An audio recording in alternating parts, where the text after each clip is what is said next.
habe mit dieser Komposition dann überlegt, ich habe gedacht, okay, wenn die Grenzen zwischen uns, wenn wir können nicht mehr atmen wie vorher, vielleicht ist es spannender, wenn wir finden einen Weg, wo die borders kann mehr atmen auf einen anderen Grund. Deshalb bin ich zu dieser Komposition gekommen, weil the Quiddity sequence from Karen Bowers spielt mit dieser sogenannten rubber typologies. And das heißt, dass the dynamic you can bend it in many different ways. And that was the fascination for me, thinking of the sound color, how I could bend the sound color in different ways. And also with the instrumentation, it had such a feeling of jazz for me when I first heard it. And I also thought, well, how will I be able to bend these sounds so that they get colors and exciting ways of unlocking the sound for me? Yeah.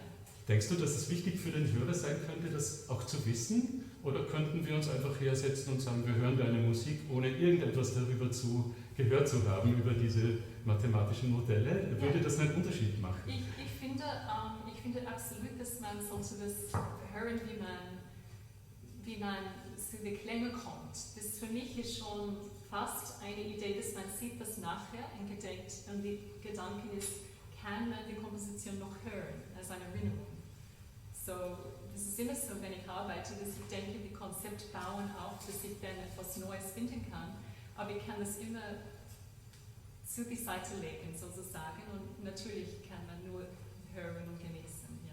Viele Samples genommen von jeder Instrumenten, nicht selbst zu Hause, und dann diese Linie folgt in viele Wege zu denken, wo geht die Flöte jetzt, wie entwickelt sie mit dieser Phase 2 bis Phase 3, Phase 4, removing a constraint. Was passiert zu der Flöte, wenn ich etwas wegnehme von der Klang? Wie kann sie näher zu die Geige kommen, zum Beispiel? Und ohne die Saxophon zu wissen, diese Gedanken habe ich, wenn ich komponiere in diese Richtung.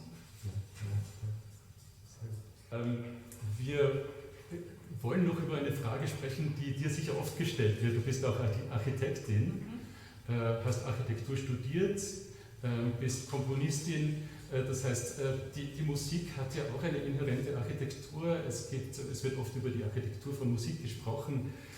Ist das etwas, was dir nahe steht? Möchtest du auch die Architektonik von Musik herausarbeiten? Alle Fragen sind ganz spannend für mich. Das ist richtig gesagt. Von Xenakis, der hat gearbeitet auch von die Architektur beeinflussen in der Philips Pavilion. Vielleicht jemand kennt dieses, und die Komposition ist entstanden in der gleichen Zeit, wäre sehr interessant.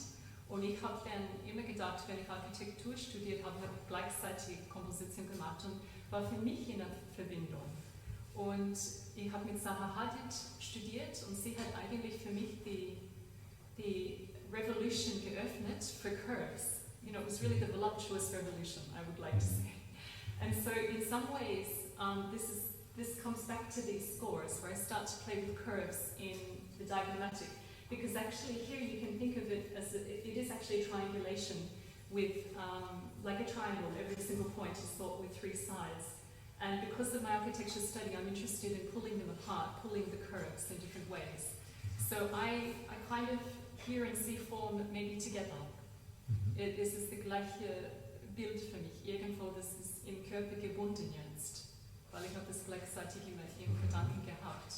Ja. Also es gibt eine gemeinsame Basis von Architektur und Musik in gewisser Hinsicht. Genau, ja. Und wenn man erklärt, dass vielleicht es gibt viele Aussprüche über die Verbindung, aber für mich das ist nicht so spannend, wie man erklärt, sondern wie man das in die Praktikum geht und wie man ausprobiert zu denken und zu kreieren. Sehr schön. Diese Praxis werden wir jetzt gleich hören. Also wir freuen uns sehr auf deine Musik. Vielen Dank. Okay,